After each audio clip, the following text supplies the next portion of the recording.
do. Long day lay me low.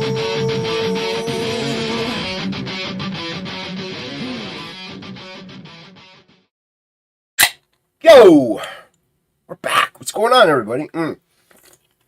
We're here. We're here for a comics and conversations. I haven't done one in a coon's age. One might say a raccoon. Don't come on now. Got a great one for you today. Very excited about this one. Wanted to have these cats on. It'll be we're gonna have lots of dating advice for sure. But in the meantime, we have our lovely, amazing co-host. We got Angela Curry. What's going on, Angela? Hello, Jason. Not much. How are you doing today? Happy Super Bowl day, I guess. Sure. The only thing good about Super Bowl day is Mother makes the Super Bowl food. So she only really makes it once a year. So it's quite scrumptious. So I'll be having lots of that because Thanksgiving types. Like every is the time for Thanksgiving and kinda. It's this delicious. It's how you get the taco packets, the seasoning in the packets with the Ortega or whatever is taco kits. Okay, so it's the taco meat, and then what you do is you put it on like a pumpernickel square bread or something like that, and then you put a little Velveeta cheese on top, put it in the oven. It's scrumptious. It's delicious. Yeah. Velveeta makes it all better. I mean, I was waiting for you. I almost thought you were about to spell out the big beefer, but I mean, it's kind of like it's almost like a Bell Beefer, but it's like an open-faced Bell Beefer. We got a great show, a wonderful show.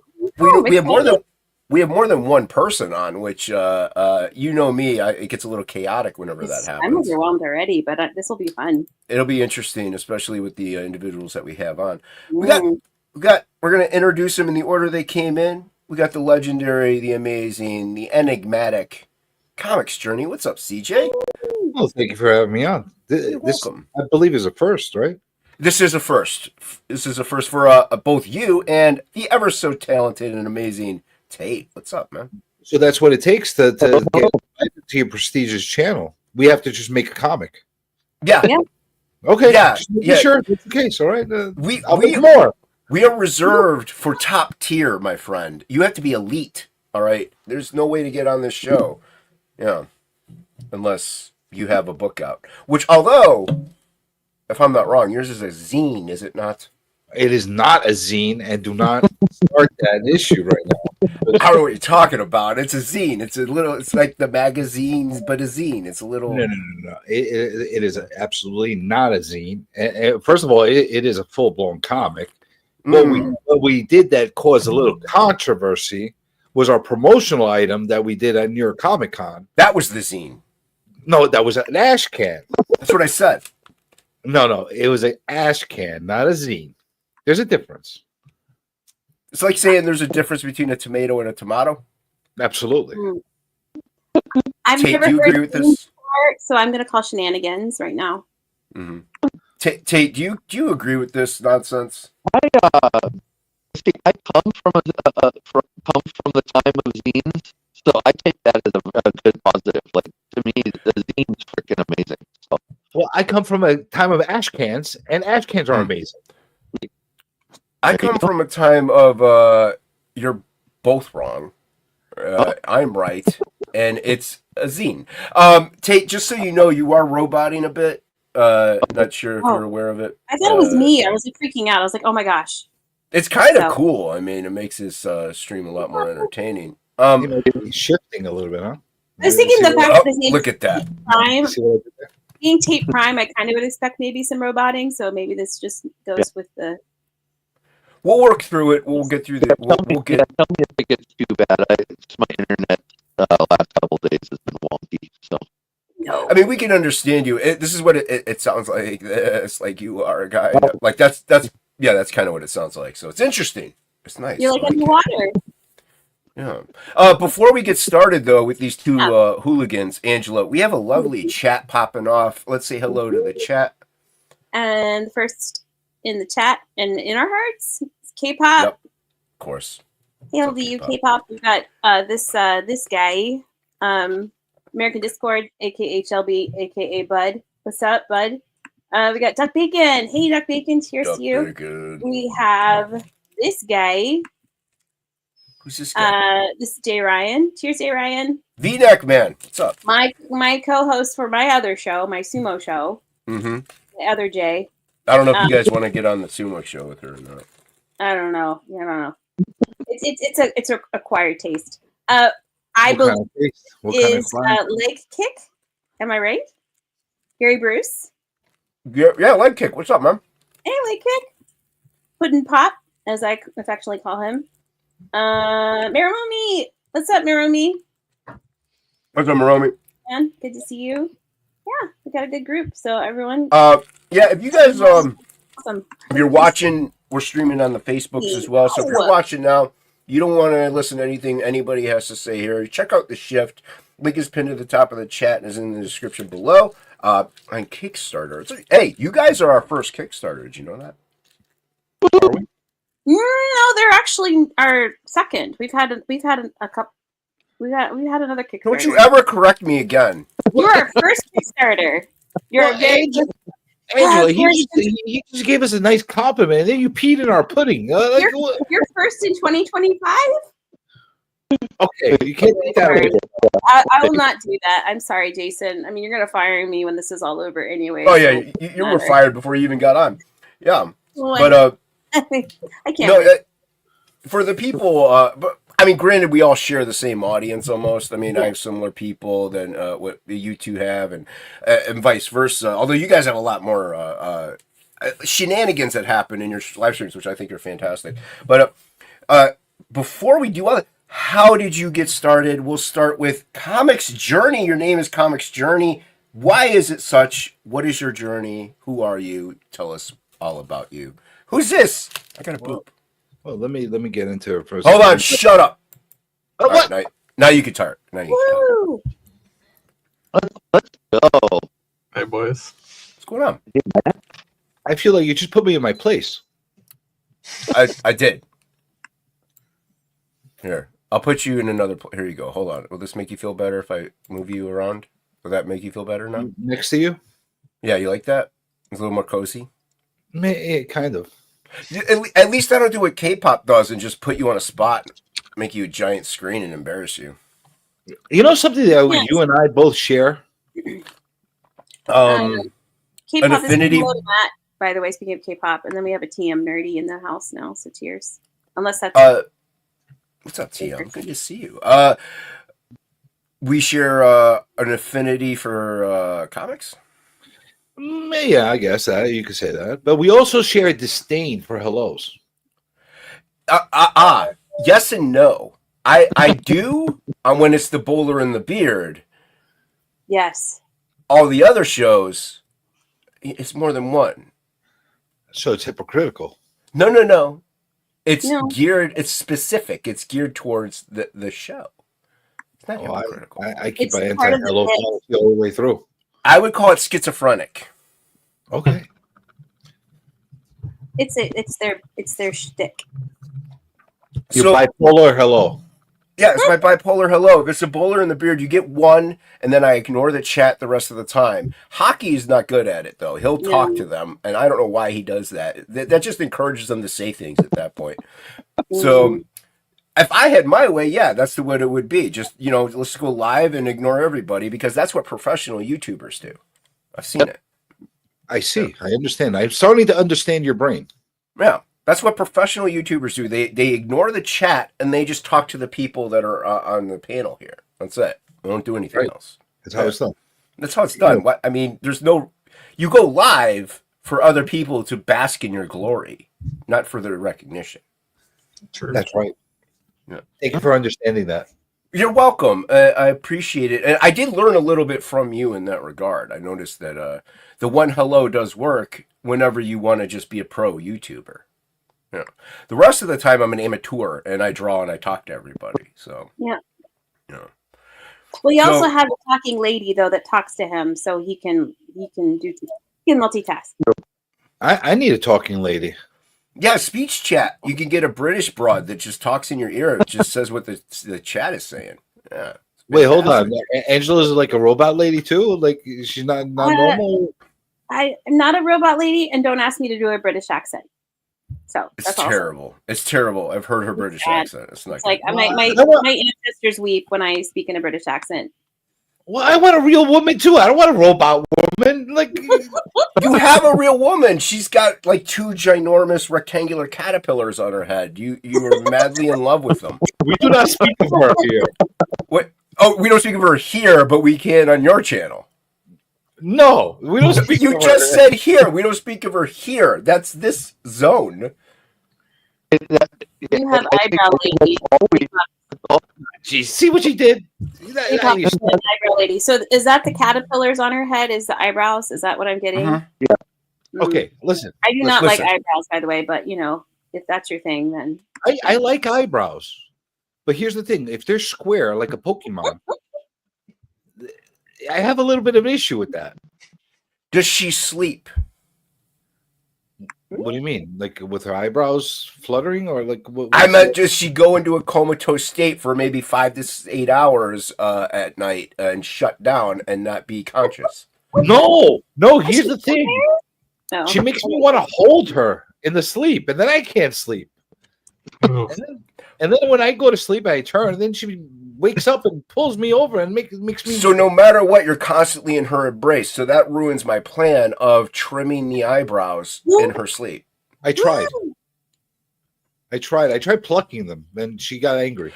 No. Plucking them will awaken her. Like that hurts. But if you get like a little trimmer or something that's silent. Well, I did it like one at a time with my hands, and like she didn't like that. She's like, "What are you doing?" I'm like, "Nothing." I was just like petting eyebrows. I don't know. No, see, this is where you messed up. When she asks, "What were you doing?" You say, "Look, I'm trimming your eyebrows because they need to be." If he likes the eyebrows, he shouldn't touch the eyebrows. No, Right? Angela, you're not following. Yeah, Never mind. clearly. No. Clearly, you're not following. Does anyone in your book have eyebrows? I'm just curious. I think that if you're not. I like eyebrows, not square ones. This is shape. Shit. Hey, Paulus. Yes. What's up, Paulus? Yeah, see, so Hi. I don't know. You just got to confront her. You know what? We're going to settle this today. We're doing this now. We're going to settle it. You have to have an intervention. Okay, get you, and I'm assuming you have friends that are in real life and not just on YouTube. Get you, several of her friends together, and just sit her down and say, "Look, the eyebrows."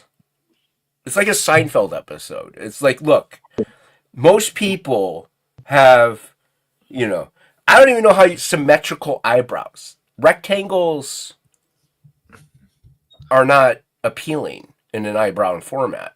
You need to have an intervention. Let's fix it. I'm afraid. Hello, Scarlett. Welcome to the Scarlett, what's up? I'm kind of afraid to do that. Are you afraid to do that as much as you are afraid of launching a Kickstarter and getting a comic book out? Way more afraid of that. Way more afraid of that. So, okay, let's get back on track. What's kicks? What? I guess to turn first. What kickstarted the whole concept with all this and got all of you together to do all this? Okay, so anybody want to take this from here? Because I feel like I'm talking too much.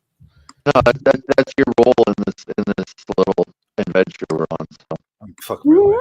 All right. So here's the scenario. We're sitting on a late night stream. We're coming up with all crazy things. Like you're ever sitting with you bullshitting with your friends, like, hey, what would be really cool? And you like come up with some crazy idea, like everybody's like, yeah, I'll into it. And then you wake up the next morning and everybody's like, what? I don't remember what we're talking about. Like, well, this time we're actually talking about something, and that conversation lasted for 3 hours. I think I was going on to like a rant about how I hate variant covers, and I probably Tate was the one that turned around and said, "What if it's variant innards to the not just the covers, just the inside of it being variant?"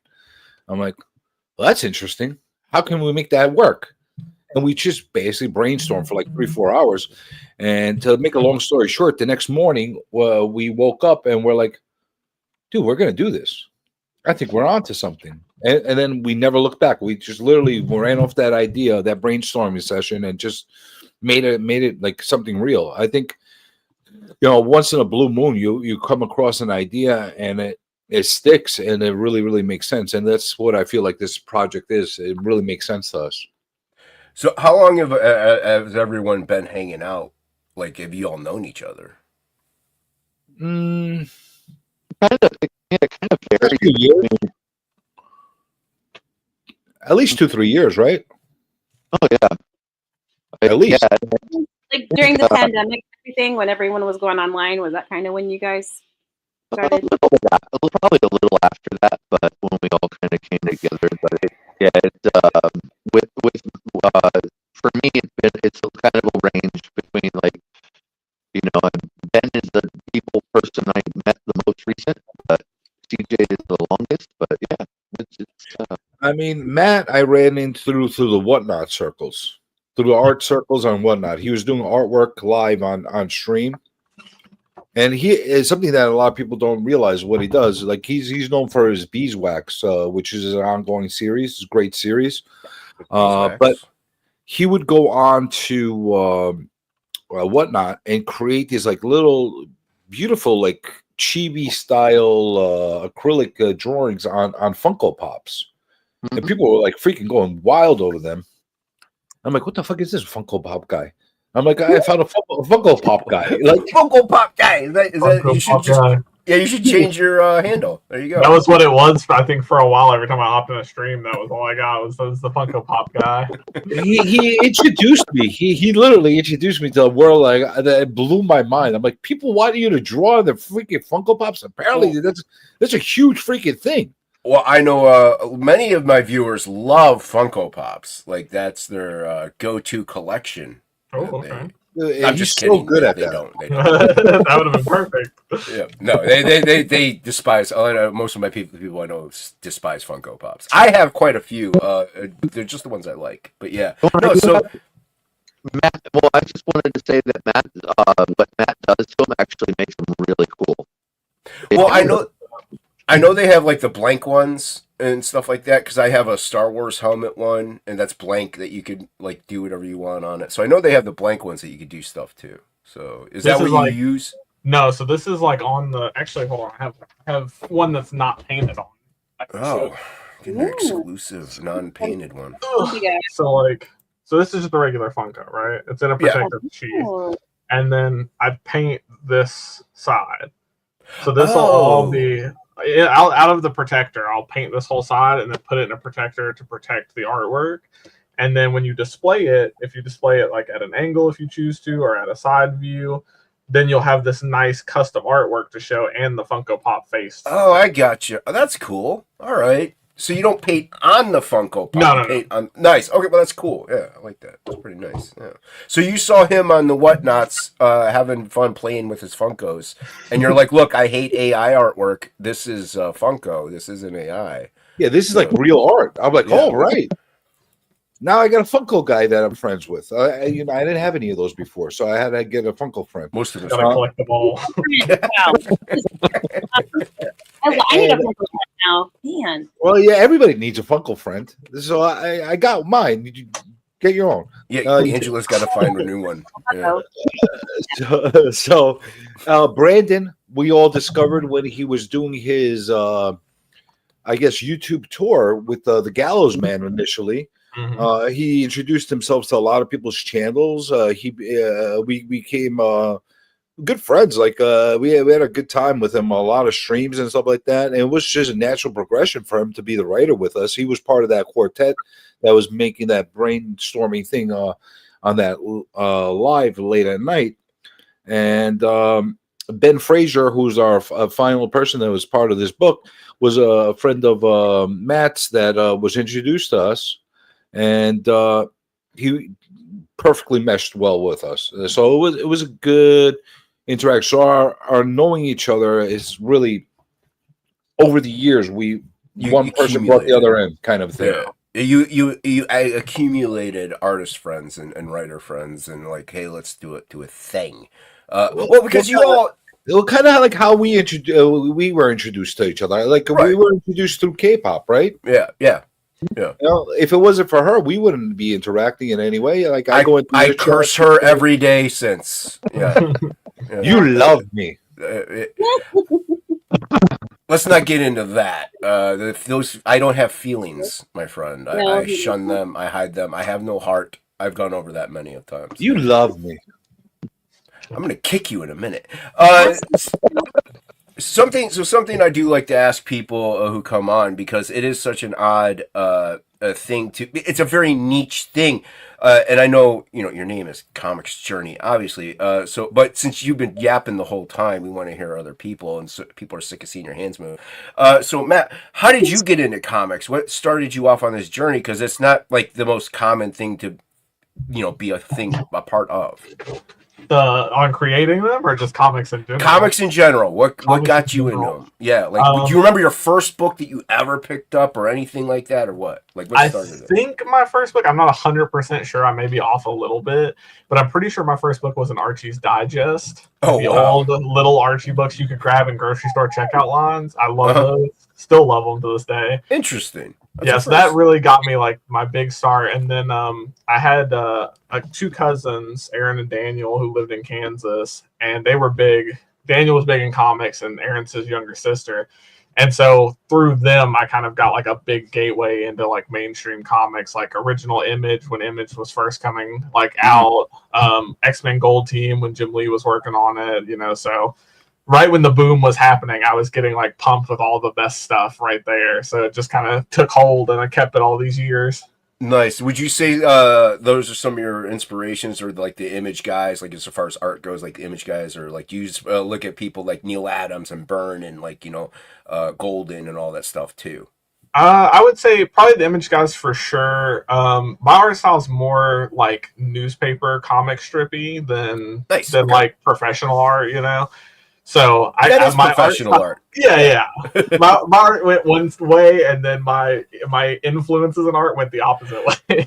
No, I get it, because I have my influences, and then I tell people, yeah, Jack Kirby's an influence. Like nobody sees it at all. I'm like, well, you just don't see it. Like Yeah, he is. exactly. Yeah, I know how that goes. Nice. No, that's cool. Like I said, it's not a common thing to be like most people like sports, or like especially back when we were growing up For collecting sure. comics. You get beat up sometimes. Like Yeah, I know Shelby in the chat over there had to hide it in secret all the time because he was a jock. So he had to, pretend that he didn't even read comics, even though he saw people at the comic shop.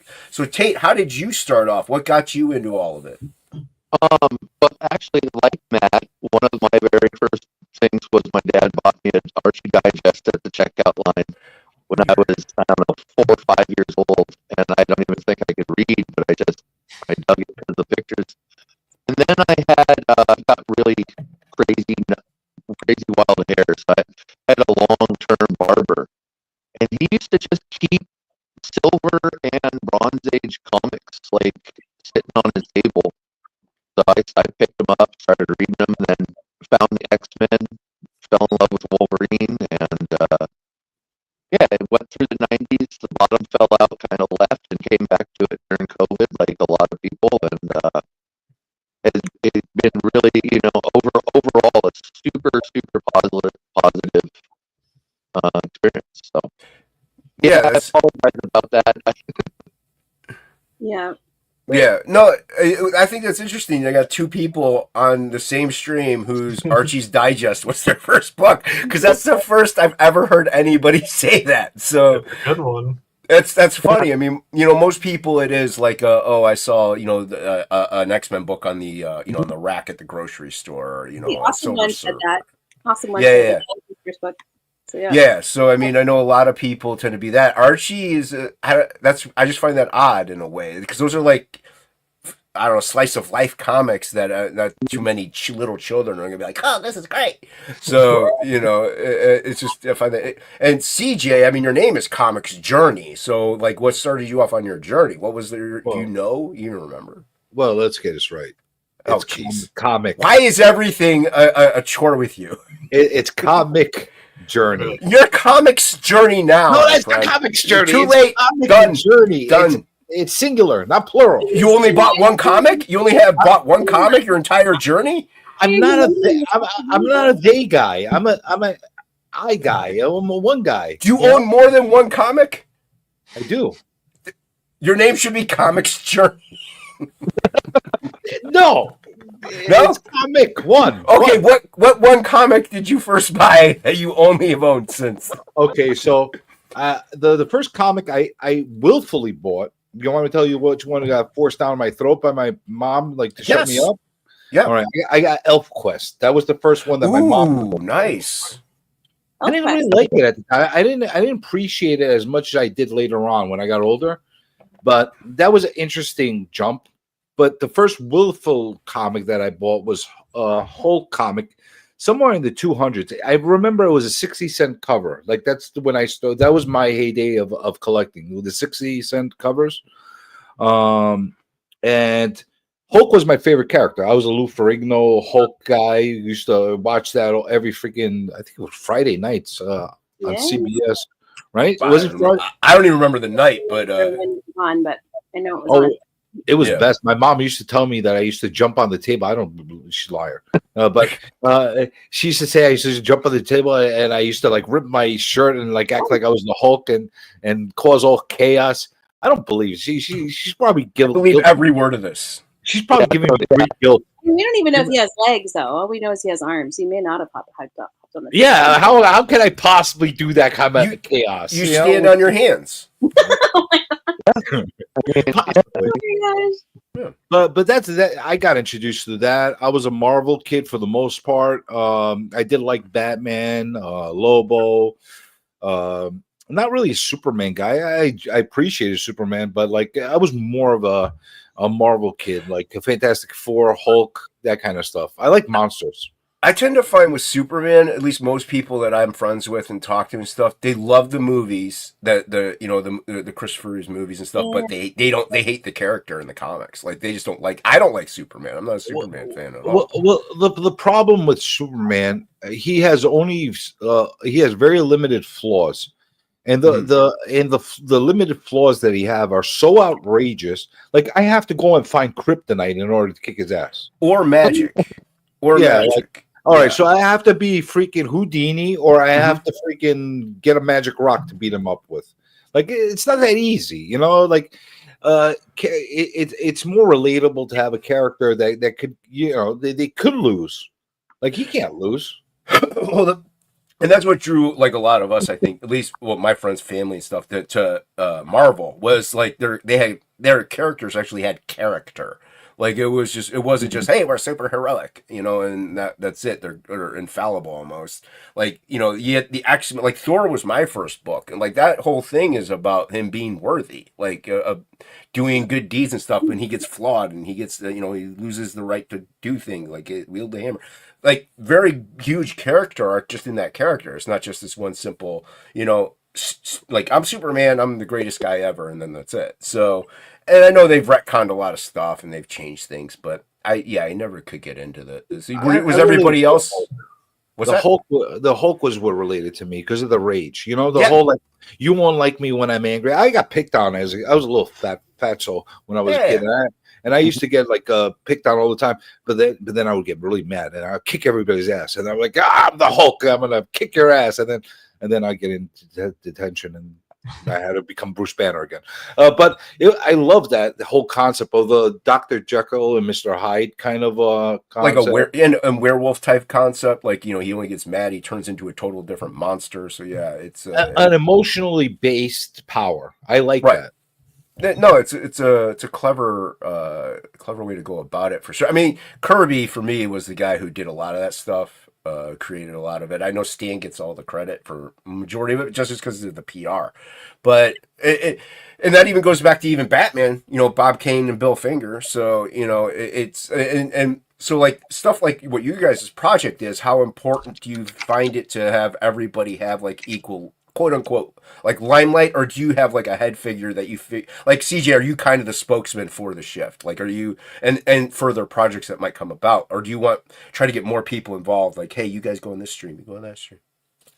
I don't know if there's a spokesman necessarily. I might be the loudest one out of everybody. That checks out. Yeah, just because like I have no problem yelling about things, but I think we all pretty much do our part as far as promoting and then pushing out the project. I think we're all on board the same way. I think we all have the same passion in what we're doing. It's just, everybody's characters are a little bit different as far as how to put it out there. I'm a loud dude, I'm from New York. We talk loud, that's how it works. You have the gift for gab for sure. Like, and that does help with YouTube also. Like, you could stream by yourself and be just fine. I've seen your streams, and I think that's important with YouTube alone. Like, I've had plenty of guests on, and sometimes you can tell they're just not used to being live. Like, maybe if you get them like in a social situation like a bar or a book place or whatever, they're probably more comfortable in just talking in real person. But I don't know what it is about this format that kind of shuts people off a little bit and makes them a little more reserved. So It's the I think being in front of like a very big group of people. Like the massive audience of 10 people that we have watching right now. like in the replays and internet is forever. I mean, there's many. I think. If you say so. Yeah, why are you gonna call me out like that? I don't know. What's up, Henry? Everybody's got a different way to react to it. I guess my background, like I was in sales in a lot of different businesses for my whole life.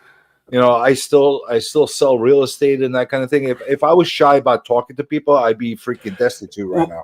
And that actually is a good point because, like, I'm wearing a Michael shirt. Obviously, I used to work at Michael. I worked retail. I think it's important for people to work retail, food service, some kind of interactional job at some point to develop social skills.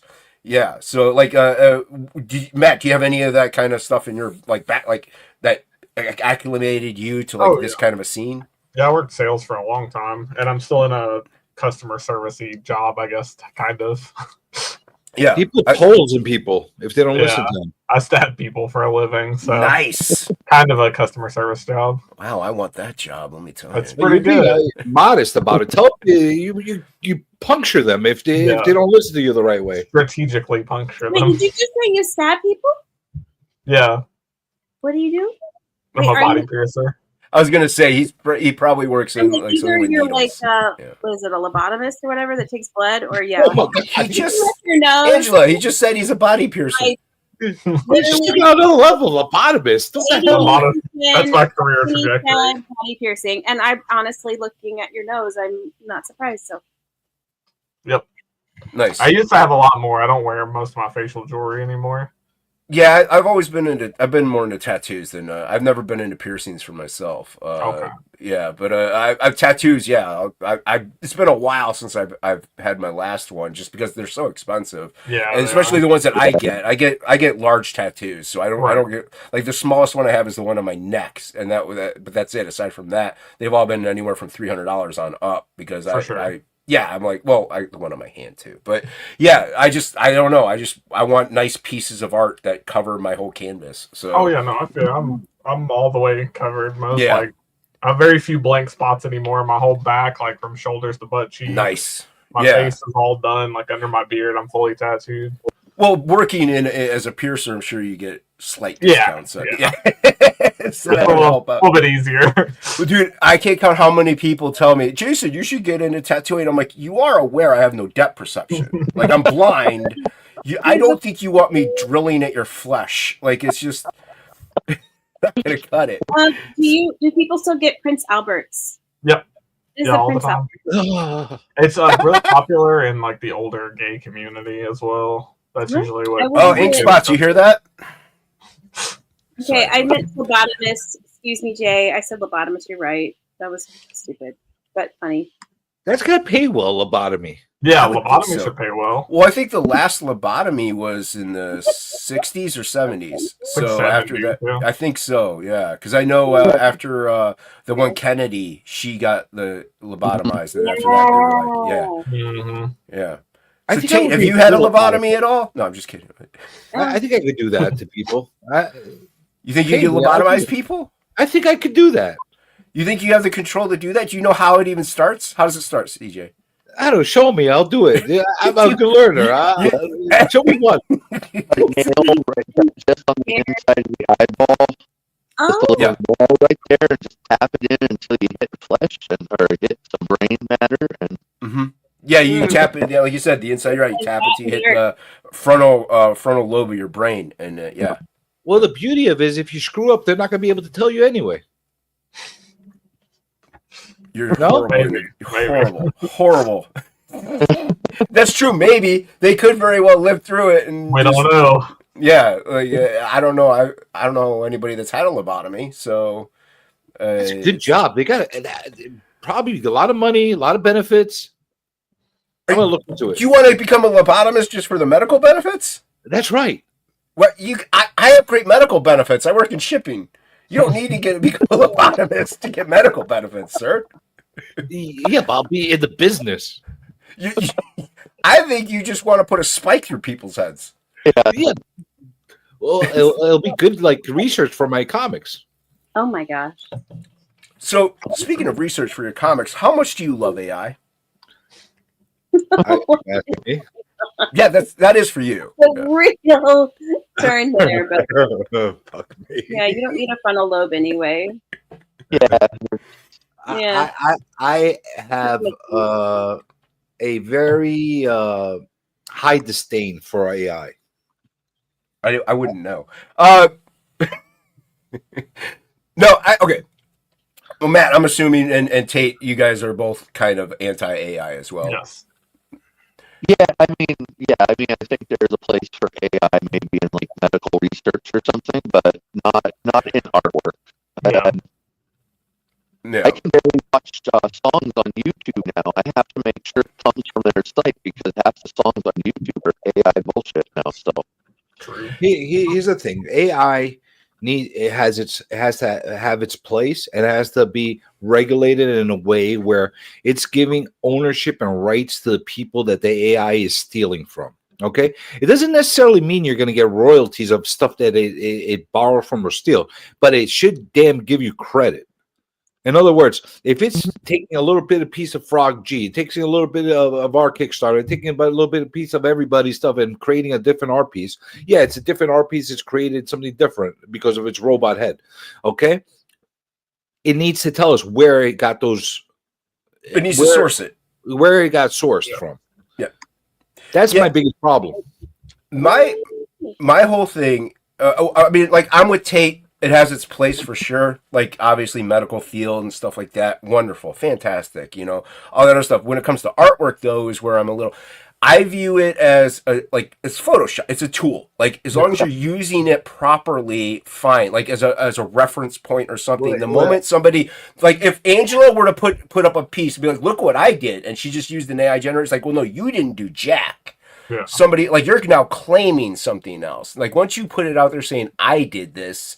That's where I get a little upset. It's like you're not even an artist. You don't even like doing artwork. You just like seeing the final result. You don't want the journey of the trials and tribulations of discouragement and success also of going through the process. You just want the final result. And you just like you want a cheapest way to go about it. You're not really an artist. You just like that's not yours. That's other people's. Is it really a tool though? Is it really a tool? It can be if you're like, okay, well, I don't know how to draw this person jumping out of a car shooting an Uzi. I can't find a reference for it. And you use some AI prompts. Oh, there it is. And if you use that as a reference, you don't draw that image, but you're like, okay, now I kind of see where it's coming from. And then you do it yourself. You know how we used to do it? Photography. That's what anatomy books. Yeah, but that's just using those tools at hand at that point. This is now a new tool that you can utilize. And if you don't have access to those things, granted, you're the internet, you have access to it. But you can still go about it a little faster. And as long as you're not tracing that thing, you're just using it as like, it's like getting a cube and looking at it for the perspective. Like that's fine. You're not. All right, but the problem is that a lot of people don't do that. They'll take that image and okay. It's really easy for me to take an AI image that's created for me, putting it in the thing or making a copy of it, and then taking tracing paper or vellum paper and go over it and draw it the way I think I want to do it, but based on what I just did, and it looks different. I promise you, I could take any image out there, and I'll make it look like it my own, but it's not my own. I basically just like put a filter over it with my hand. Well, and that's where I'd be like, that's not the proper way to use it. Exactly. That's the problem. Yeah. Just curious, have you used it? Have you used AI, Basin? Oh, in have you regard to, like, used? I've never used it. Have you used AI? Anybody? I've I mean, like, experimented for with it as to a like tool, expose yeah. it. It's like drugs. Tate, Oh, have wait. you? I've technically used it. That little filter thing that you could make yourself into, like when you have the pictures. I use that. I've tried that before. Oh, okay. What about you, Tate? No, I think like maybe 2 years ago when it was just starting or something, I jumped in and did like Wolverine in the style of Picasso, just to to see what its limits were, but it wasn't good, so I haven't been back. Yeah, Wow. and see, well, and this is where. All right, I have let me pose a question for anyone who wishes to answer. Really, okay. Everyone knows my eyes suck. I'm going blind and stuff like that. Now, what if I were to be like, look, I want to continue doing artwork, but I can't see anymore to really do it. What if I were to use my own art as the prop, just mine, and then it generates the image for me? Now, is that stealing and utilizing AI in a negative way, or is that helping me further create things in the way I would want?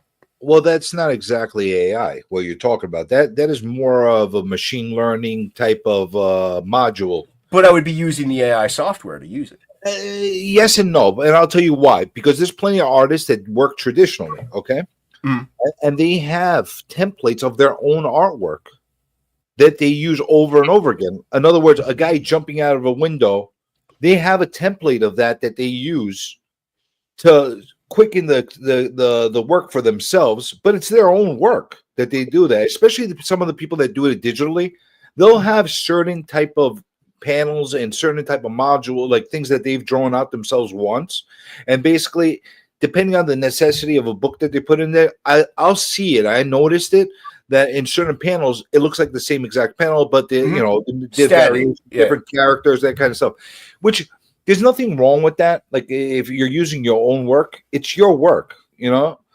it's not as fulfilling as making everything original, but okay. But if you're working with like restrictions on time and you have to push out a product that's right, like you have to get a book out every 30 days, I get it. I get it. Yeah. I'm okay with I that. think when you're using a tool to help you overcome a disability, I think all bets are off at that point. It's use what you can, what you know, and what's available, because it's if you can't draw with a pencil, I'd rather you continue to make art. So Well, let's look at this. Like, how you guys feel about light boxing? Right. I to me, it's no different than what I do digitally with a light box. I'm fine with light box. Okay. If you're like doing a layout and then you have the pencils, then you light box your inks. That's your work on top of your work. Now, if I were to take a photograph from like Cosmo and just put it down and then light box it, no, that's tracing at that point. That's not your work. So yeah, as far as light box, because if I work digitally, which I actually with comics, the way my system is a little different because of the eyeballs, but if I were digitally, I draw the wireframe and then I put another layer on top. I drop the opacity and then I tighten up that. So it's no different than lightboxing. It's just in a digital format. So like lightboxing your own stuff actually is really good, because if you have pencils and then you lightbox the inks, you have now two pieces of art you could sell. Yeah. And So- you tighten it up. It comes a little. It gets more refined. It works out. It works nice. Yeah. I'm not against light boxing. I'm not even against tracing your own work. No, your own work. No, yeah. Because I kind of do that myself in my own process. Like I'll make the original on pencils, I'll scan it and print it out again on a cardstock or on a 11x17, and then I'll ink that, and then I'll do the same thing again, and then I'll bring it out there and I'll color that. So I got actually 3 different versions of my own art most of the time, because I go through the whole process. But I do that on purpose because I've learned my mistakes in the past, where if I fuck up my original pencils with inks or colors, there's no way going back. I have to start all over again. So I do that in order not to have to go backwards and start the whole project all over again. Well, this has happened for me, especially like growing up. I was all traditional. Just I hated digital. Even after Photoshop became a thing, I'm like, that's cheating. I'm never doing it. Then I started using Photoshop and working digitally. But what I found was doing that and then going back to full on traditional, I improved drastically with my traditional. Like this is just, I don't know if it was because the translation from digital was easier to import over to the traditional side, because vice versa, it's a little harder. But I think going from digital to traditional, it's just, I don't know, that there's a growing curve. Did have any, like Matt Tate, did you guys all work traditionally, digitally? Like I know CJ's mainly traditional, so Traditionally, mainly for me. yeah. Yeah, and I did traditional except for slight like cleanup edits and the lettering. Yeah.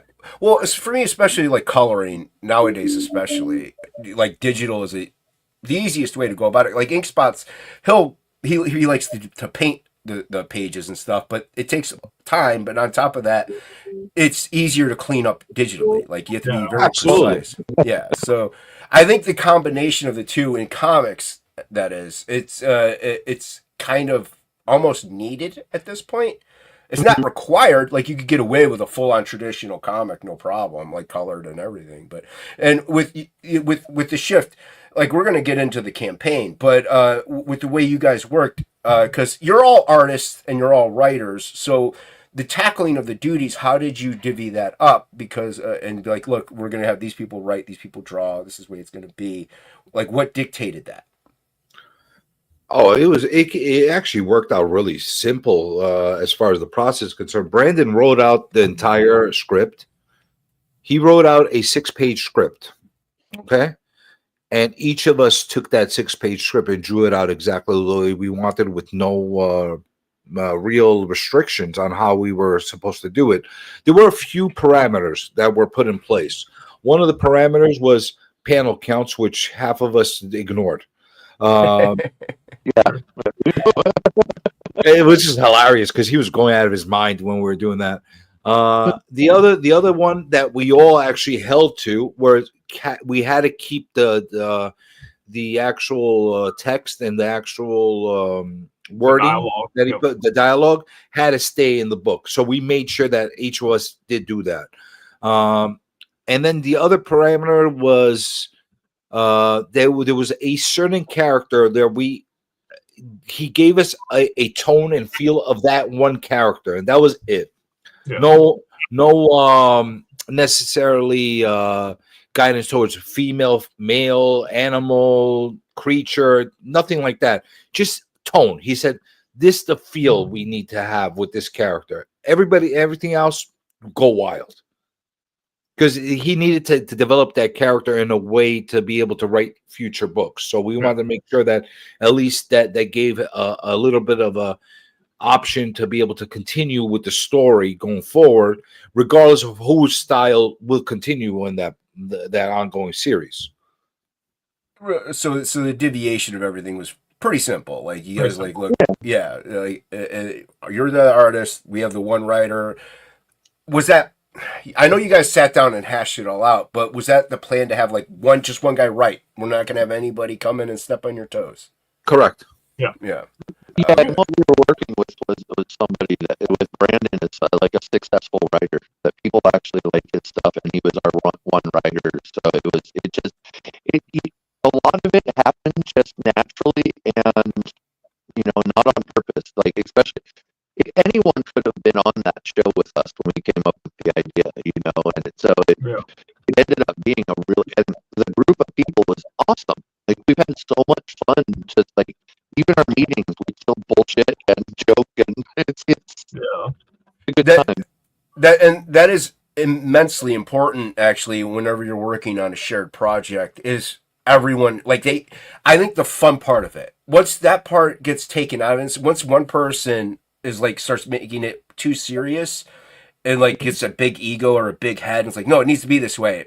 That's when the whole thing falls apart almost. Yeah. That was my role. Yeah, that was my role, to make it too serious at certain times. I'm completely not surprised by that at all in the slightest. Yeah. But it also wasn't. It was like I don't think anything really got to those points. Like where we were like, oh, this is getting too serious. We'd get serious, and then we'd go right back to joking once we were through that subject. Yeah. It was a good balance. like we all had a different approach to how, like the end game was the same for all of us. We just had a little bit of different approach, like as far as how we were thinking we needed to get things all connecting together. Like my thing was always like, okay, step 1, step 2, step 3, but let's also think about next 10 steps after that. Like once we get to this point, that was always my mentality. Like I wanted to make sure whatever we created was going to be a step towards the next few phases of this. And I'm so happy, like everybody was like really on the same page with that. Because what's up, Bancroft? Because like that's one of the things that I see a lot of projects like dissolve and not work well on, because like people are like, oh, this is an awesome thought. They're thinking in the moment and time on the spot, and they don't think, well, what if this takes off and it's really good? What do we do next? Well, now this is where like with Ink and I, it's pretty similar. We have a lot of fun doing it. We're like, but we also thought future. What if this does? Now we're like, the odds of it are 0.0000001%. Like we're realistically, we know like it won't. But there has to be a but. You have to keep that caveat in your mind. What if something does happen? Lightning strikes. It takes off. How are we going to go about it? Now with us, we did, especially with Frog anyway, we did a contract. We're like, look, we don't care if we're friends. It doesn't matter. We have to make sure things are ironclad, because you never know what will happen in the future. Now, the odds of anything falling apart between us two, very unlikely. But like I said, there's always odds. There's always odds. So it's important to have those steps in place. So like you're saying, what if it takes off? It's a great concept what you guys did. I think it's fantastic. I love it. I'm going to steal it. But what if it takes? No, I'm just kidding. No, I'm way too busy to do something like that. I'm from New York. I will sue you. That's true. You would sue me. Yeah. Jason's way too busy. But yeah, what if it does take off? Though it's important to keep that what if way back into your head, and make this whole process fun. Though that is what something I think gets lost in a lot of this stuff. People start because ego. Everybody has opinions. Everybody does. So once you insert your own, and if somebody doesn't like it, you're going to start fighting. And if you're working together, things explodes and the fun is just gone. You got to keep this fun no matter what. Like, it's making comics is a serious thing, but comics are fun. You know, they're supposed to be. We should all have a good time doing this. And like, if I come up with an idea, oh, what if this person gets stabbed in the eyeball? And the other guy goes, no, I want him stabbed through the heart. Okay, well, that's cool too. You know, just I got somebody that stabs people. I don't know. It's important. Well, stabbing people. Well, one of the things I'll tell you just from our experience, one of the things that I think is really important, and for anybody that's planning on doing some kind of collaboration in the future, kind of go over the parameters with each other. That's one of the things we did in the early stages. We kind of like broke it down. Okay, so, you know, because we're like a true co-op kind of situation where we're all in to sink or swim with the project itself. You know what I'm saying? Financially, we all could reap for the benefits. We all could lose from the benefits the same way. So we kind of went all through the whole parameters of what our responsibilities are and what we want to do and how we want to approach this, how distribution will happen, and so on and so on. We got into a little bit of intellectual property and all that stuff as well. And we kind of put it all out there. And one of the things I will tell everybody that it's a good idea to do is to put, like, even if you don't want in the initial phases to do it on paper where you're writing on a contract, at least do it on a stream that's recorded in a private stream where you have a video documentation of oral type of agreement that's been made. You know, that's really, really important to do. And then let's say it does take off and that kind of stuff. You already have everything in place. You've already agreed to everything. You can make certain tweaks and adjustments going forward, going there and like make it like a concrete type of contract kind of format. But you need to get the talks and get it all out there from the get-go. Like don't like be all the way at the end and say, hey, we didn't talk about how we're gonna how this partnership is going to work financially and stuff like that. Finances and money, I have a way of destroying people's relationships. destroying them. Yeah. So when you're straight with everybody from the get-go, and there's no like, oh, I thought this and I thought that. You don't want any I thought. You want this how we all knew and this how we all agreed to. And if you take that approach, you're in a really good place. I also will say this, as far as people that are trying to get involved in these kind of projects and they want to get their IP protected in a way before even copyright and trademark kind of things, I'll give a couple of quick tips and easy things that people need to do. One, if you get it out there on a public platform that is time-stamped, that is proof of your concept. And if anybody tries to steal that from you, they need to prove that they came up with the project before your time-stamped thing. The other thing is you go with the old tested mailing to yourself type of thing. You know? Well, I was outside of, before my first comic ever came out. I was talking outside my comic shop. The writer of Canto, David Boer, he was there. He's a local dude, but he's a lawyer by trade. And I even asked him, like, what about copyright? I'm like, how do I should I even copyright anything? He's like, dude. He's like, not really. You don't have to. He's like, as long as you have, and he pretty much said what you said. These certain steps taken. He's like, your thing is essentially copywritten. Now you can submit it and like go about that route. He's like, but it's not required anymore, really. You have limitations on how you sue people and how you could collect on people if you don't copyright it correctly. So here's the thing: you have a successful project, you want to copyright it. Yeah. You know, even if it costs you a little bit of money, you want to get it done. You want to protect yourself because you never know. 20 years down the line, somebody might turn around and say, "Hey, remember this weird thing that we found on Kickstarter? We want to use it." You never know. Yeah, and it's more ironclad in a court if you have like you paid for the copyright and stuff. Like, look, it's definitely you can't this is mine. Like, you can't do anything. So there's a lot of different reasons. There's a lot of protections that are added on there. The initial concept that you created it's how we said that you want to make sure that you put it out there and publicly show that we came up with this first. Okay. Right. But it doesn't end there. There's a lot of other components as far as the legal process is concerned. And I've gone through this on other things in my, like through patents and stuff like that. I've done it in the past. So I really push everybody to take the right steps as far as telling everybody. Don't say too much without having something done. Have it done, show it off on a platform. And then you do it. You give too much away, somebody could steal your idea like this, and they could do it faster than you. Yeah. Yeah. No, and granted, this is a lot of like creators and creatives. This is something, for one, they don't even think about because that's a business part of things.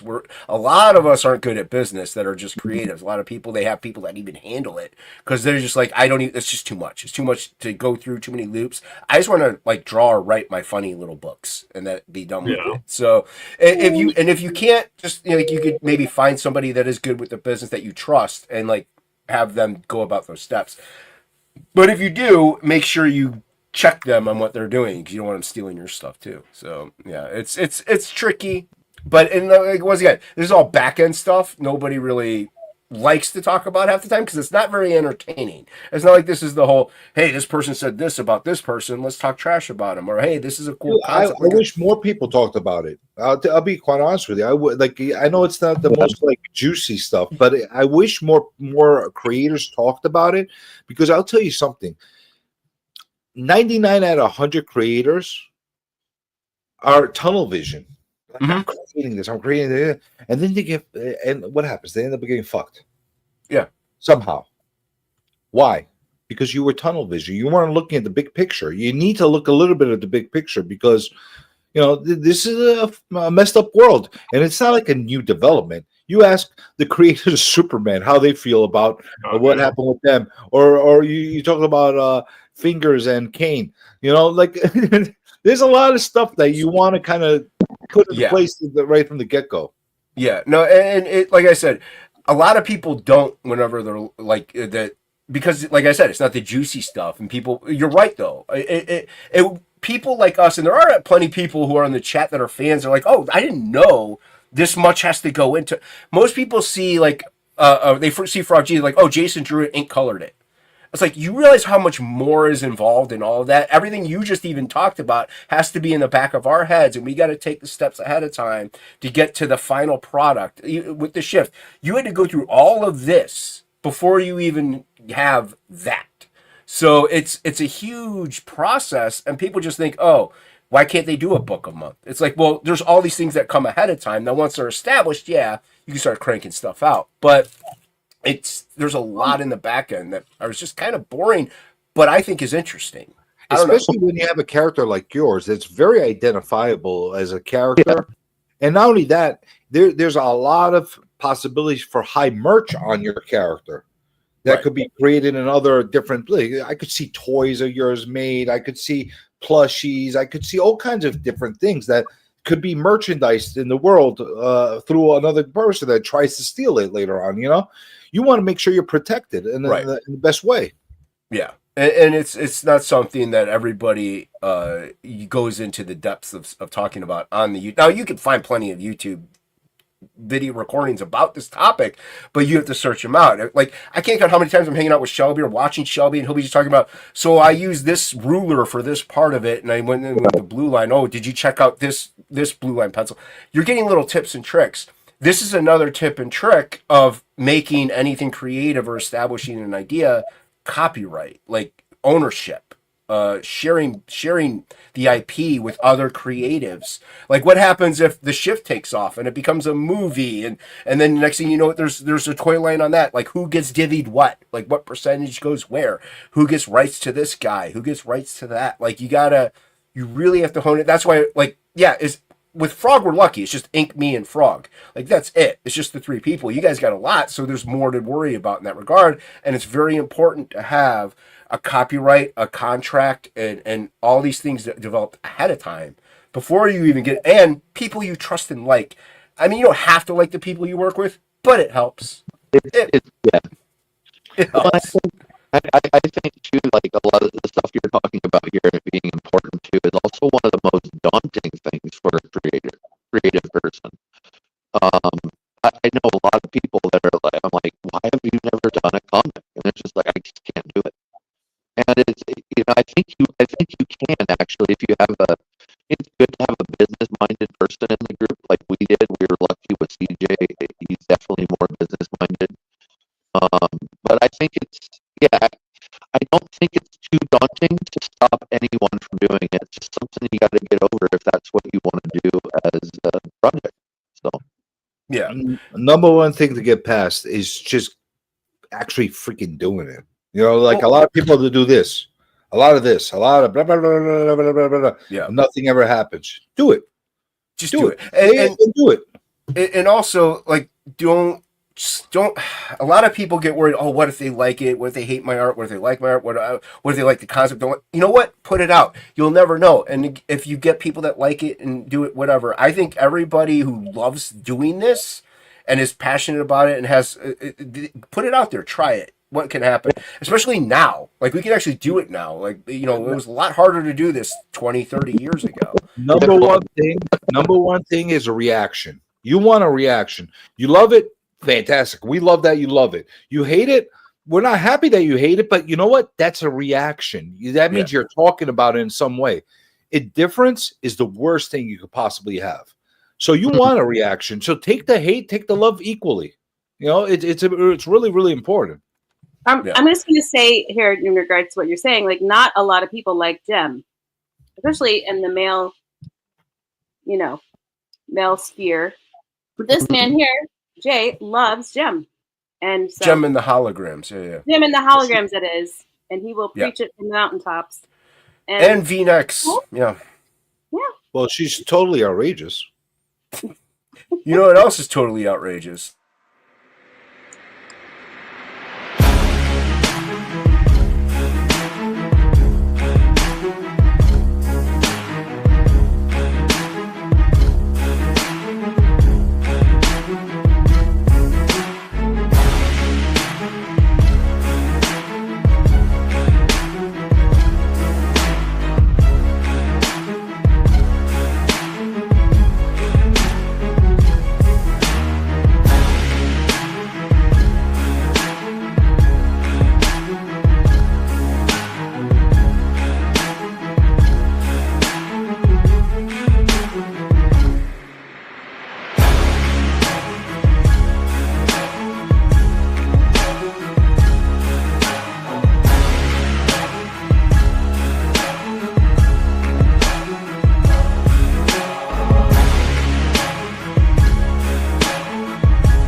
Who made that?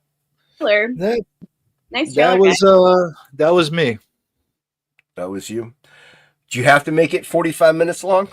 I tried to go for about an hour and a half, but I had limitations on how much I could load on Kickstarter. So Oh, God, man, they always getting you. You know, yeah, they're always trying getting me. It's to, a trying to man. stifle your creativity. Yeah. Like now that I look at it, like if I let that time lapse go a little too long, I should have sped it up a little bit. Hey, listen, I do like it. I like the trailer. I also like the fact that it's not just someone's talking head saying, "Welcome to the Shift Project on Kickstarter." Like, Well, maybe you can guide us and help us out with this, okay? So my thought process was, you got trailers, you got teasers, you got people talking heads, like you said, that are sitting there and just talking from a desk and explaining their project. Sometimes they're like really awkwardly talking about their project. I thought I'm towards the mindset that it should be an advertisement. It should be something that like you should be seeing like on a commercial or something like that. Like you're advertising your product. So that's why I went a little bit differently as far as the trailers are concerned. You think that's a little bit too different as far as that approach, or? No, it should very well be an advertisement. What kind of advertisement though is up to you. Like with like I can only speak on a couple that I've done, obviously, but like with mine I did a brief like 35 second synopsis of what like a voiceover narration of like, you know, Absolute, a guy walks through the jungle and tries to fight ninjas and like back it today. Like, so a brief synopsis, like, oh, this sparks my interest. Now that is an advertisement of sorts with the artwork flashing. Like, oh, I like the artwork. Okay, cool. With the flashiness, what's that, Angela? Elevator pitch. Yeah, the elevator pitch. With what you had there, you know, it's like it's engaging. The music's like it grooves. I did like the music. I thought it was cool. And you're whenever you're seeing everything that's going on, you're gonna wonder, well, what's this about? And that's gonna make you go into the Kickstarter and investigate further because of the advertisement aspect of it. I'm kind of on the fence about videos to begin with anyway now. A lot of people, I think, tune out, especially during promo streams, are like, okay, well, I've seen this video 45 times already. Like, they might have seen you all of you on a stream talking about the project, but you might say something different. You might talk about a different subject, so they're going to watch the stream. But when it comes to the campaign, whenever you're talking about it, yeah, you might say different things there. But once the video comes out, like, oh, I've seen this 45 times already. And then they kind of tune out. But I've never, my chat hasn't seen the video before, so, cool. I also view videos like they're cool, they're good advertisements. So like I'm on the fence about it. Do you have a video? Do you not have a video? With Kickstarter, you kind of have to, I think. It's just the way it is. With other crowdfunding sites, I don't know. I don't know if people really care as much anymore. It's all a personal preference. And all the time that goes into making the video. If you can't do it yourself, you got to pay somebody. So yeah, but you did a great job on that one. I liked it. But yeah, it should be an advertisement. It should be an advertisement. I'm trying to be a little bit different. Like guys, I hope that I'm not being too different as far as trying to promote the thing. Like I'm very into like promoting the thing that thinking differently when it comes to doing comics. Well, the other thing that I like too is you're thinking differently with the video, but the comic itself is very different. It's not a normal like concept of a comic anyway. So the video being different, I think, plays into that. So yeah, and we talked earlier about kind of what's going on with the book. I don't know if it's a reiteration of what it is, but I don't know who wants to maybe pitch it or chime in, but like, what is the shift? Okay, what do you guys think? I've been talking too much. Take this over. You've been talking. Somebody want to take the elevator pitch? Go ahead. Premiere for the new elevator pitch. Mm-hmm. Go ahead, brother. I'm on my phone.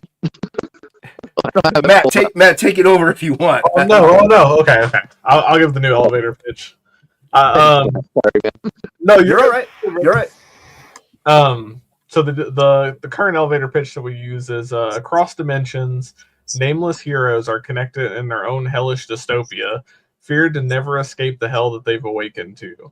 All seems vague and hopeless until a being known only as the Figure appears to each of these heroes and becomes their guide across their own dimension. Okay, so it's an otherworldly type thing. It Mhm. plays now. So then, is this a launching point for other IPs? Then, if this being is coming in across other dimensions, so then are you Bingo. gonna? See, big Bingo. brain on Brad. I like it. I like it. And so with this, you said you have different artists working on essentially the same script, correct? Yes. The exact same script. So with you have different artists working on the same script. Is that so that way you can utilize, like, okay, well, this person did it this way, the script is the same but the visuals are different, so now we have different characters for this concept. And it's kind of like Marty McFly going back in time and interfering with his parents and splits off another dimension. The script was almost the same. It's just the visuals are different at that So point. let me kind of break this down in the best way possible to try to help everybody understand what we're going for. So that what Matt just told you is basically the synopsis of the story itself, which is Right. called Transmission. Okay. Okay. The Shift project itself is not the story, and it's not the name of the title of the story itself. It's the name of the publication that's going to be continuing. The 4 artists that are working on that one script basically develop the same story in their own different way. One of those 4 stories and styles is going to go forward into its own ongoing series, going like down the line.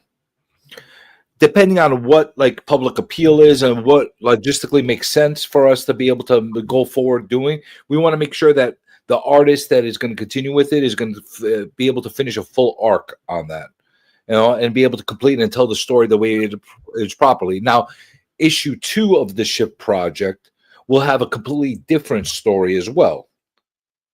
A completely unrelated, you still same universe kind of a thing, but completely unrelated to this first story that will have, again, multiple artists drawing out the same concept. And again, we will be choosing one of those storylines to go forward into its own ongoing series, and so on and so on. That's going to be the concept of the book going forward. We're basically showcasing different concepts and art on a similar story.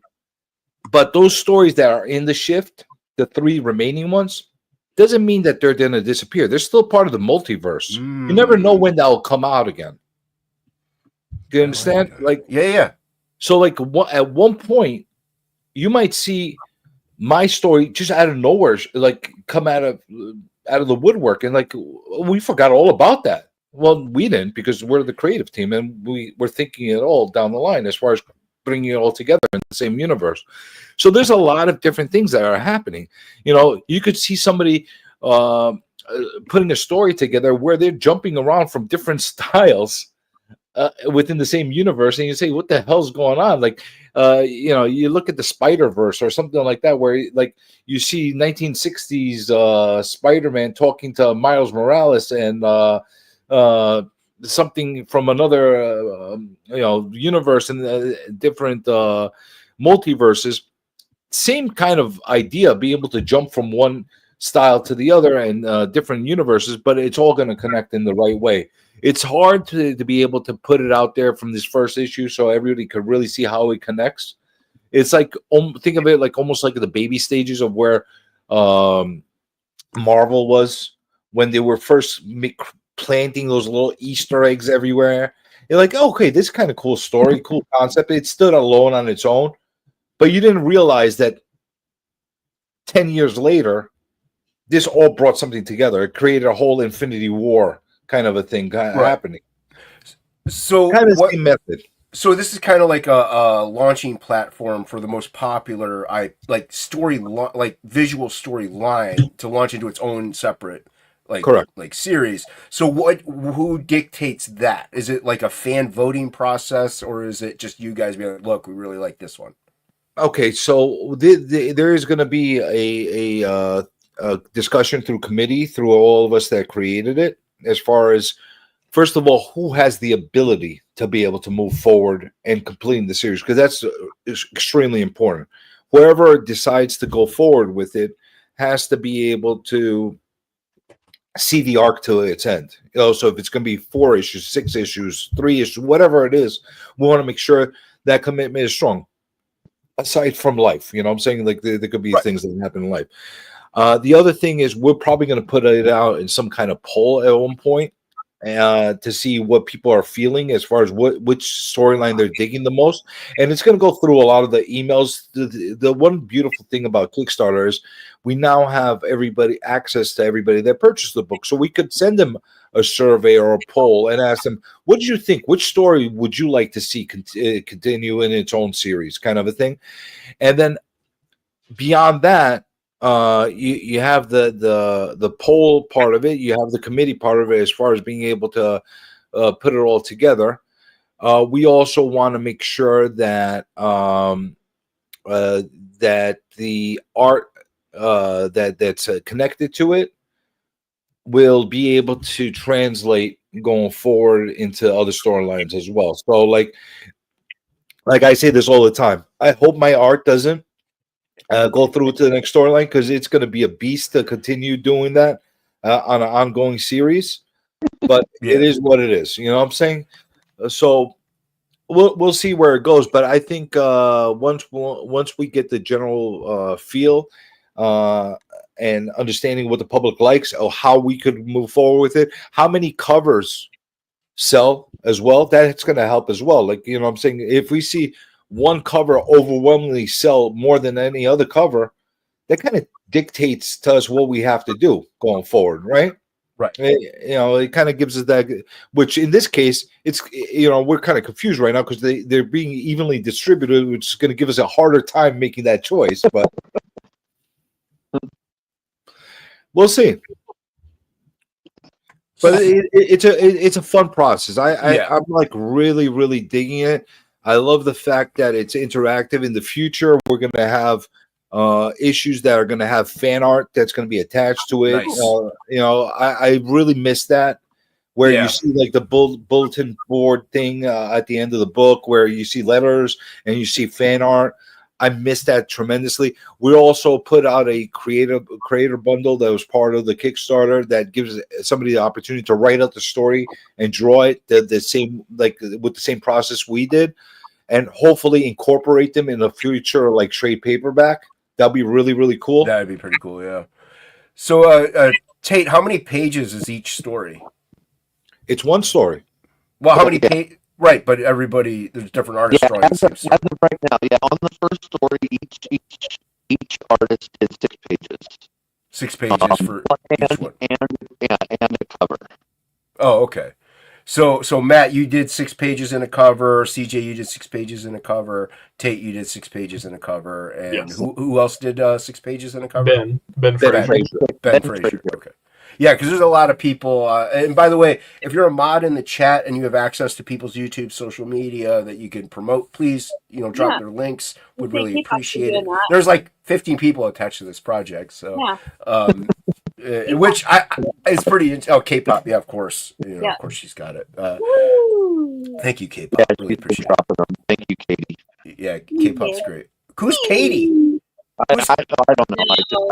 Who's Katie? I've never heard. There's some weird lurker back there. Weird. I know. Like almost like you have to be a part of it. Okay. Yeah, and Angela, this brings me to a very important question with everyone on panel. When does the hot dog cover variant drop? Oh, wow, that was wow. On the Kickstarter, there is options for some original art, and that may be a possibility. I mean, look at that. I honestly think that's your thing, though, Jason. I don't think we should take away from you. that. Shut your mouth when you're talking to me. There's a special. Dare you? No. We're talking about the shift. We're not talking about Absolute One Stormy Night hot dog variant, Shelby Robertson, blah blah. No one cares. No one cares. No one cares about Shelby. Listen, everybody's into the wiener. We know that. we'll do what the public asks for if at a point in the future. But right now, we're keeping it wiener free. And Coca-Cola free. We don't want people having, too many I mean, the only Coca-Colas. wieners in this project are the ones that have them. Listen, CJ, how many Coca-Colas are too many Coca-Colas? 13 Coca-Colas is way too much for one sitting without getting up to pee. Like, what? Was it consecutively? Or was it? All right, listen. She drank freaking 13 Coca-Colas within less than 2 hour sitting. Wait, and K-pop? didn't get up to pee once. No, not K-pop. Oh, No. K-pop has class. She wouldn't drink Yeah, 13. yeah. I was gonna say. I mean, come on. Can you imagine her sugar count? That's what I'm saying. I don't know how were these like cans of Coca-Cola, or were they like restaurant glasses that are like 20 ounces? No, they were like from the how you call it, the fountain. Or the fountain Coca-Colas, yeah. So they're like Yeah, that's they like a came good in 20, 24 ounces. It came a in like a glass. cup. It's like Yeah, the hell? RFK is literally shaking right now hearing this. And then he goes, that goes in one second. Is there a Coca-Cola tier? Gallery shift. you know what? There might be one in the future. I don't want to clog this project down with Coca-Colas and eyebrows and all kinds of personal. I think it would sell a lot more. You never know. You never know when they'll come out in a solo project, but I really didn't want to put that. I didn't want to throw that heat in there. I have the intellectual property conversation we're having earlier. That is true. you might have a bunch of raged girlfriends coming in and taking it out on the rest of them. So that as well. I'd rather keep the heat on me. So, help me out, Matt, CJ, or Tate. My Yep. eyes are terrible with the tears here. So, what's going on here? What's this one? That's the digital edition. That's the PDF copy of the book. Oh, now from what I heard, am I not mistaken? The digital version has its own cover, right? Yes. Correct. I like that. That's kind of cool. There's no other way to get that cover aside from the digital. Will you make like a print version of it later if people like it? Like That cover that you're seeing itself was also the same cover with slight variations that was done at our New York Comic-Con Ashcan. oh, with the zine. Okay, No, yeah. Ashcan. That's what I said. What's this one here? That's the blank sketch cover, blank sketch edition. Nice. Now this is just blank, and you get it. The person that bought it draws on it. What is there is stuff for artists like you guys to draw on, right? Yes. Yeah. Okay, we'll get to those. All right. So we got here. That's Ben Fraser's cover. Yeah, Ben Fraser's cover. Yeah, unfortunately, the one thing about Ben's cover, which you've seen it update on the story part, the colorized final is on the story part, but because restrictions through Kickstarter of changing images after the Kickstarter is already launched and been pledged on, we couldn't change out that picture. So yeah, it's pretty similar with Indiegogo. Like you could change it, but you got to hide the tier, and then you got to make a new tier, and then it's too tedious. But yeah, so but you know what? People get the general idea, I guess. But no, yeah, that's And the color is bonkers good. Yeah. it pops real nice. nice. Yeah. And then this one, That's Tate's cover. Tate's cover, nice. I like it. Nice. That's CJ's cover. Yeah, I like that one. I think that's cool. We do as well. I like Thank you, that. Henry. I appreciate that. That's my cover. Nice. That's I like that. Yeah, very nice. You could tell from just the covers alone how wildly different Yeah, all are. I love that. Yeah, I think that's fantastic. Yeah. And Yeah, this I is, do appreciate the collaboration here. It's really cool. And then this is all of them. Yeah, that's all of them. Okay. That's the four main covers. Okay. Four main covers. And then what we got? What's that one? That's the four main and the blank. The So- blank cover. All right. What's this? Go, Matt. You got it. Oh, that's the original art sketch cover. So this is the one where you can get a piece of original art from one of us. So this is where K-pop can get some hot dogs, huh? Mm. There you go. Possibly. Possibly. No Coca-Cola for you, K-pop. What's this one? That's a retailer bundle. That's 20 copies, so 5 copies of each cover for a store or anybody that wants to Yeah. resell. No, that stuff like that's cool because I've had people back campaigns and they just like an individual person, they'll back the retailer perk and then they'll go to the retail shop and hand them out. Yeah, Hey, exactly. so, yeah, I like the retailer bundle. We try That's to do it make it as affordable as humanly possible for everybody. So that like as far as getting bang for your buck, you got 20 copies for $100. That's as cheap as you possibly could get on Kickstarter. I'm hoping. I don't know. No, that is a really good price point for all of that, and especially if you have a bunch of friends. Also, you don't even need to have a retailer. You can just have a bunch of friends who are like, hey, let's get this. You're going to save a bunch of money on it, and I think.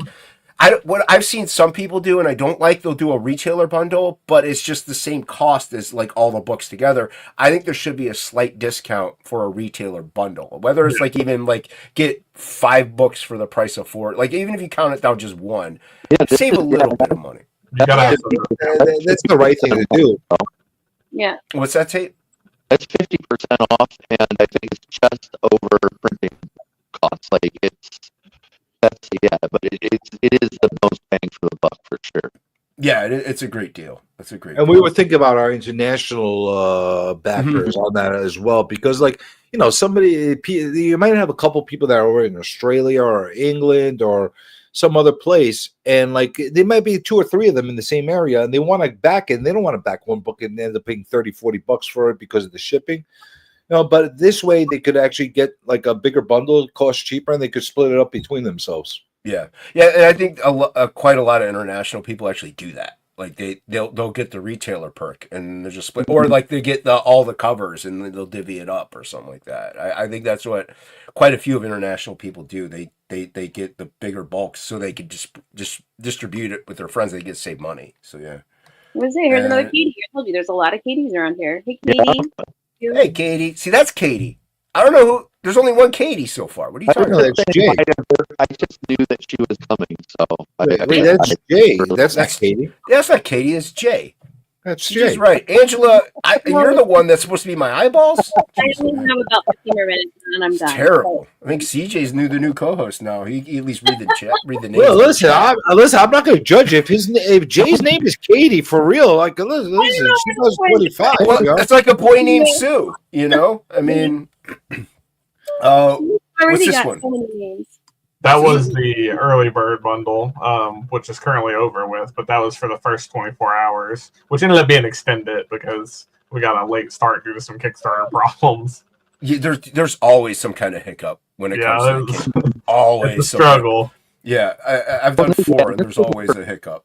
This was the first time for all of us, so Kickstarter was a real learning curve for sure. And Yeah, for sure. Wow, that's weird. Sorry. No, you're all good, man. That was cool. I've gone through Indiegogo most of the time, and I'm familiar with it, and that's one reason why I keep going through Indiegogo. So I'm just familiar with it. Setting up Kickstarter, we want to do. How difficult was it? Yay. CJ? Well, I'll tell you because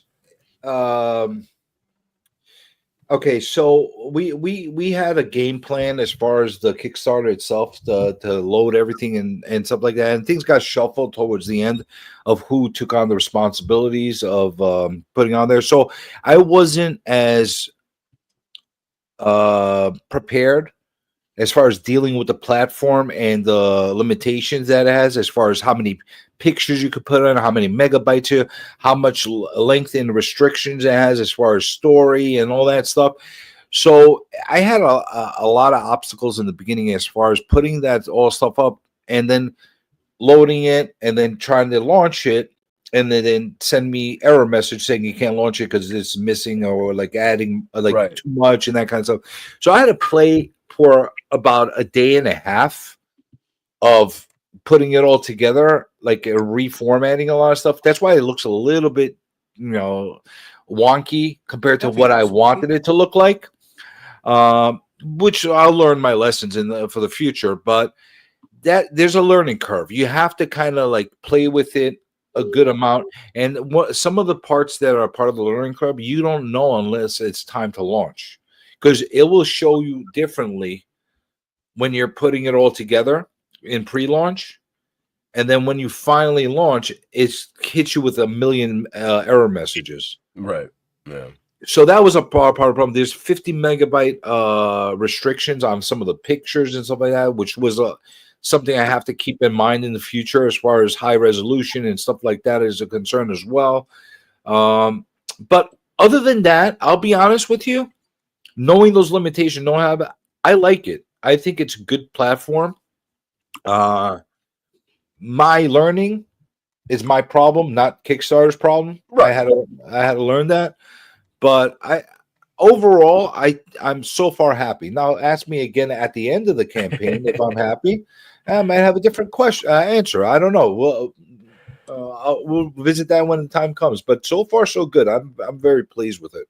Yeah. Well, because with us, we're after everything's done with Frog, we do intend on going over to Kickstarter. Maybe fund my comic with a couple things we don't know. We want to kind of broaden our horizons and try to reach as many like digital people as possible, because there's people that shop at, there's people that are loyal to Michaels, there's people that are loyal to Joanne Fabrics. Right. So, it helps to just put, spread out and try to get as many eyes on things as you can. So, Yep. Well, I feel as a first collaborative project for all of us working together on Kickstarter. Brandon's done his own stuff on Kickstarter before, but this was the first time we all did a collaborative together. So it's basically unknown entity on there.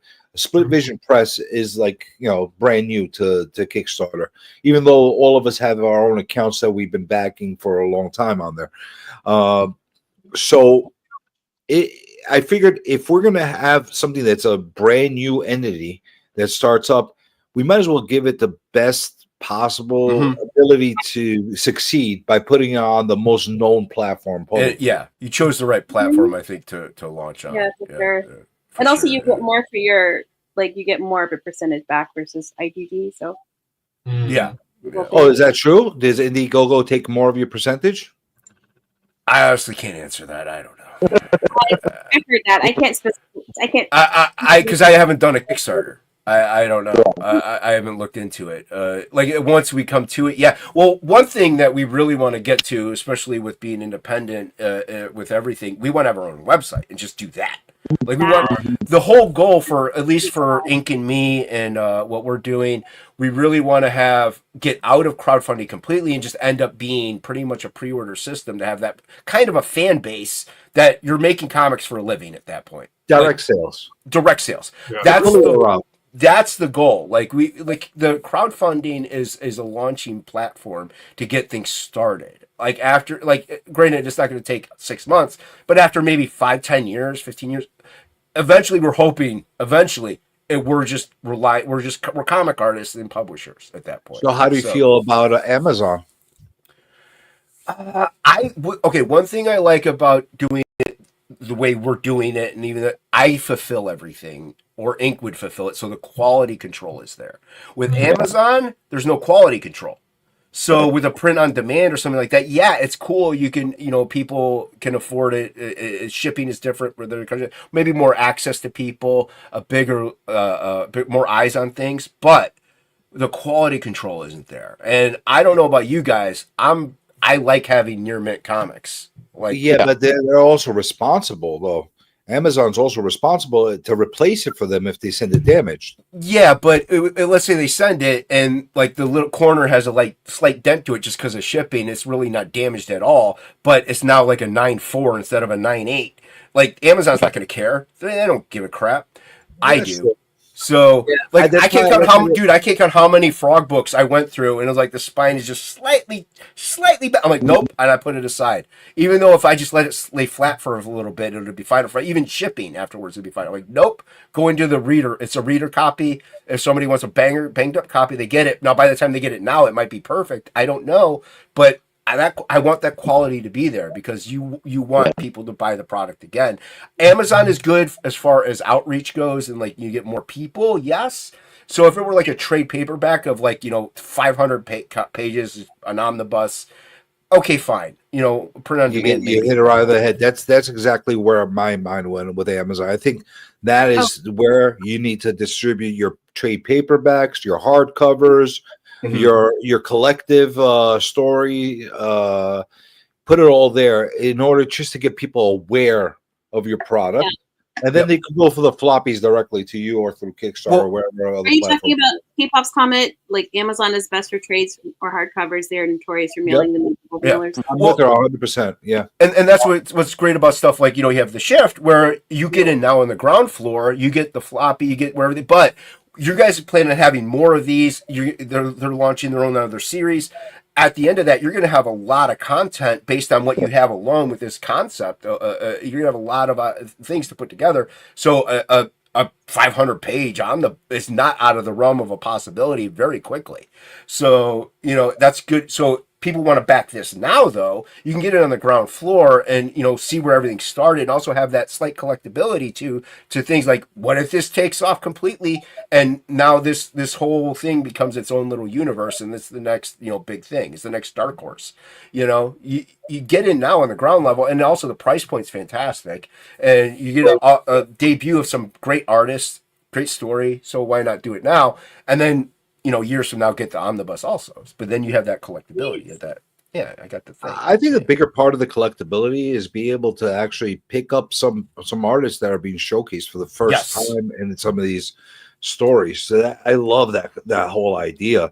Could you imagine like 4 or 5 issues into this, how many different people get showcased for the first time in these books?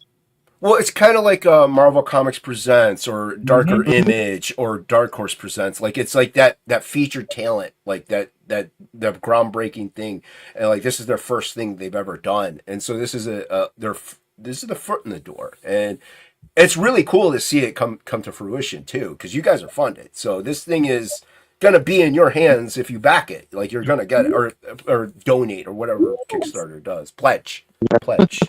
Yeah. And Kickstarter loves us. Did you know that?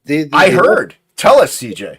That's what they said on the Kickstarter. Right? They put like a little K on there. They kicked us, and they said Kickstarter loves this project. And we're like, oh, well, thank you. We love you too for loving us. Well, I want to say something. That's a real big thank you to the people that were there with us early in the pre-launch and actually went and hit that notify me on launch button. I think it because everything is algorithm on the internet, including Kickstarter. So we had 60, right around 60 people that bought, and that I really think helped get us that projects we love. Well, I think that was major. And that also speaks to you guys. It means you guys love doing this, and that's something I've always just promoted and tried to showcase are people who love doing comics. Because there's plenty of people like, yeah, I couldn't write a novel, so I went ahead and did a comics. Like, well, you obviously don't love comics. Like, Right. You guys really love doing this stuff, and that's what I really like showcasing are the people who are actually passionate about it, and it shows then in the work and in the product, because that's why you guys got that K and got the fan base going, and because they could tell you love doing what you're doing. Like, it's not just a thing that you're like, oh, here's a hobby, so to speak. Did you Which I guys hate it when see- people say that. Go ahead, Angela. Did you guys see yourself doing? I mean, I know you mentioned that you kind of all came up with the idea together, but prior to the idea, was this something ever you're like, yeah, one day I'm gonna make a comic book? Or I already had one, so Yeah, Matt's already been doing them. Yeah. Yeah, Matt's got one and a really good one called Beeswax. If you haven't checked it out, it's a really Okay. fun book. Cool. Is it on Kickstarter, or where would you find that? no. I do every issue completely myself. I fund it 100%, so nobody has to worry about whether it comes out or not. Okay. They get it. They can go on the website and just buy it directly, and then that way nobody ever has to worry about a project not coming together. Did K-pop drop your website? I saw. I'll drop it in chat. Can Are you modded? I don't know You if can you're. drop it in the private. Oh, chat. I'll drop it in the private chat. Yeah, just Yeah. drop it in private. But anyway, Angelo, drop it. are you Tate? What about you, Tate? I think that my entire life I've been involved in 4 or 5 different comic projects all the way since high school. Oh, nice. And we put out like an underground rag is what we used to call them. Home printed thing. Yeah. We put out that was like 100 copies. So those are out there somewhere. But all the other projects, they all fell through. Like we talked about having fun and about the cohesiveness of the group and stuff. It's because a lot of times that was like, oh yeah, we only had one artist on the project. That artist dropped out, and then it just kind of falls apart. So, but I'm turned 50 this last year, and I'm finally doing it. So it's never freaking too late. Like No, if you love it, and it's actually coming out, and it's bringing me back to art, which is something that's always been a love of mine and was kind of lost for a while. So Yeah, it's awesome. very cool. means a lot to me. Yeah. How about you, CJ? Well, I got like a crate full of comics I had started, along with storyboards I was putting together for multiple different concepts. I was working with people like on stuff back in the early to mid 90s on a few things, all the way to, I guess, 97, 98. And I kind of had to put everything in the back burner because of life. You have to earn money to, I got married. I got, had a kid. A lot of stuff that basically had made me put everything to the side and kind of say, hey, grow up. You got to make money because people are going to starve. It's one thing to be a starving artist on your own volition, and another thing to make everybody else starve on your passion. And I didn't want to do that. And maybe about, I want to say about 5-6 years ago, my kids dug into the archives and found some of my old stuff. And my daughter, more than anybody else, because she's actually really talented. I wish I was as talented as she is right now at that age. She's 15 right now. And kind of say, why didn't you continue doing this? And that kind of prodded me, like, why did you abandon this stuff? Like, this is some decent stuff. I don't know, maybe they're just floating my boat because I'm their dad, but it got me thinking, you know what? Let me prove a point to them. Like, let's finish something. I started something, let's finish something. Let's put some stuff out there. I got some things that I feel that are really good ideas that I'm going to be putting out in the future that are already in the works. And I wanted to start, stop saying and start doing, kind of like how we started this whole stream. Just freaking enough of the blah blah blah. Let's just do it. Yeah, and I think it's a good example for my kids to learn. Whether you succeed or fail, you got to do it to find out. And working with these guys, it's been a blast as far as just making me feel like a kid again. They kind of you get the energy, that excitement of when you're in that creative process of really, really like enjoying it. It doesn't feel like, listen, it's work, but it doesn't feel like it's work, Right. Well, it's like, Doing what you love. That's yeah, awesome. and it's like Tate said, it's never too late, really. Like, dude, like, what is it? Harry Potter writer chick. She Right. started hers at like 40. Yeah, J.K. Rowling. She started hers at 40. There's plenty of people who start late, and I say this plenty of times. It also goes to, like you just said, CJ, life happens and it takes you in a different path, but you can still go back to it. Like, there are plenty of people who were fortunate enough and they were able to, like, just like, they're comic artists, they get into the game, they hit those strides. Luck favored them in some way. And I'm not saying people were unlucky and where they, like, I don't think people are unlucky if they have a life. Like, you had a life, you learned plenty of experiences. My life took me on a totally different path from comics for like 15 years. So, but the passion was always there. Like, there's plenty of people who say, oh, I've been doing this for this long and I have the right to do it. It's like, well, I don't care. Everybody started from somewhere at some point, and it's never too late to really start it. If you love doing it, especially something like this, you can't just be like, it's a casual thing. I mean, you can, but it's going to show. I think you have to really love this to make it your really, and like you said, it takes, dude, this eats up a lot of time. I can't count how many times I've told everybody, like, I don't spend time with family, friends, or do that. I'm at the drawing board for 4 to 7 hours at night, like, just hammering away. I don't do things. I cancel plans, or I don't do, because I love doing this though. Like if you don't like that and you're my friend, I'm sorry. I don't know what to tell you. I come first in this regard at this point. Like I don't have kids. I don't have all this other stuff. I have family, and try to take care of them as best as I can, help. But still, this is what I do in my spare time. I'm not going to go to the bar and start drinking and having, oh, it's not fun. No, I got work I got to get done because I love doing it. You gotta love it too. You gotta love it. You gotta love it. Yeah, a little bar time too. A little bit. Moderation is always key. And Well, It inspires you. this is my bar time, my friend. That's true. But you know what? Everything I do in life, whether we're doing this, whether I'm hitting the bar, whether I'm going on a date, whether that inspires me in a different way. It adds to my inspiration for stories. Like, Yeah, don't be surprised if you see something about Comic Journey's dating stories down the line. I've talked about. I've never heard one. I don't know what you're talking about. I had a couple questions from the chat.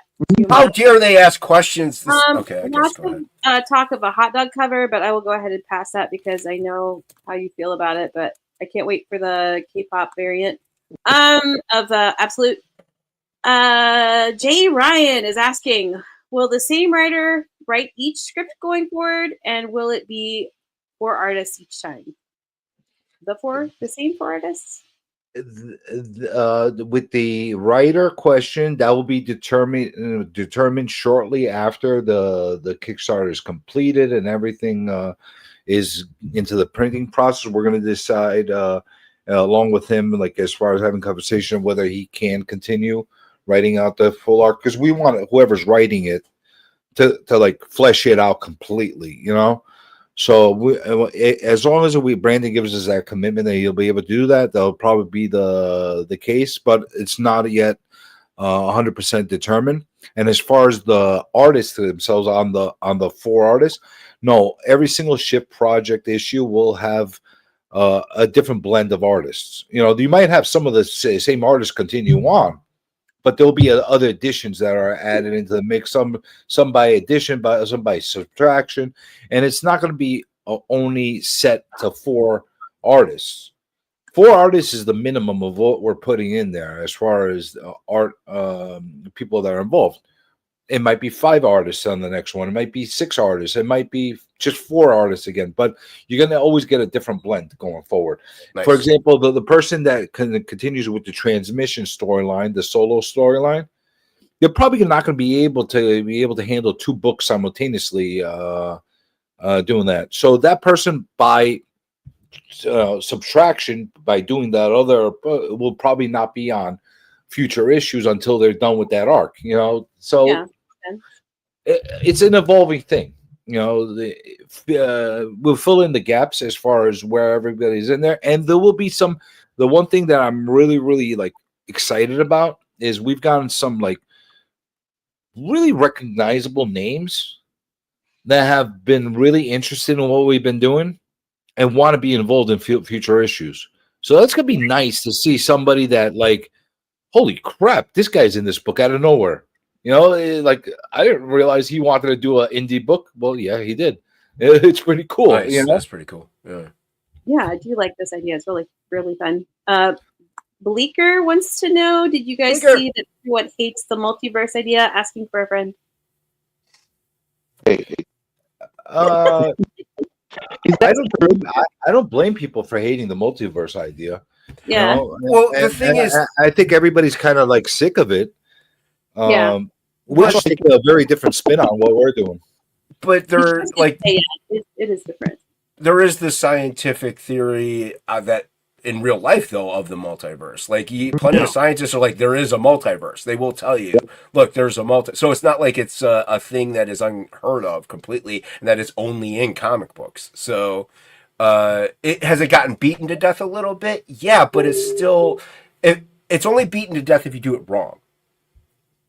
So, like, look at Back to the Future. It did it before you know what I mean? So, come on. Well, I think our multiverse is coming from a little bit different of an angle. Like, to me, multiverse is really like, oh, there's this hero, you know, Miles or whatever, and then we've got different versions of them. And you guys will kind of see as it gets flushed out on how I mean that. I don't want to give that totally away. So, right. I get the cut of your jib. Yeah. And Jason, Citizen Ronan wants to know what aisle can he find the oil paints, or is it aisle? I don't know. They remodel the store and move things around all the time. I do think it was aisle 15. Yeah. Can't remember I think totally. Your shirt. Hey, I used to work at Michael's. I know, worked there that's for like the thing. I worked there for 5 years.